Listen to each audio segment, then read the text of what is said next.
ปีนี้ถือว่ากาเกียมการเลี้ยงเป็ดเทพเนาะสิเอาช่วงนี้ก็มี7 แม่เนาะกับผู้หนึ่งเนาะถือว่าก็สมดุลอยู่เนาะเฮาก็ถือว่าลองเบิ่งเนาะมันสิผลใดกับผลเสียสำใดเนาะสำหรับการเลี้ยงเป็ดเทพเนาะอันนั้นก็จะแม่นบอนหังของเป็ดเนาะ1 2 3 4 5 6แต่ว่ายังหังหนึ่งเนาะเพราะว่า2 แม่มันยังบ่ทันได้ตามมาตรฐานเนาะเพราะว่ามีแต่อ่า4 5 แม่เนาะถือว่าได้ตามมาตรฐานแล้วเนาะกำลังสิไข่เนาะมีแม่หนึ่งไข่แล้วเนาะ2 4 6ตัวหนึ่งจะไปทางไหนเนาะพี่น้องเนาะถือว่า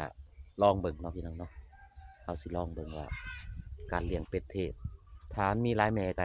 จะได้ทั้งไข่แล้วก็ได้ทั้งลูกมันเนาะเพราะว่าคู่มือนี่คนหันมากินแบบเป็ดนี่เนาะรับประทานอาหารเป็นแบบคณะชุมชนเนี่ยแล้วก็พวกที่มักกินเป็ดกินอย่างขนาดเนาะเขาจะมีงานสร้างสรรค์ก็สามารถใส่เป็ดเทปนี่ถือว่าบริโภคได้เนาะ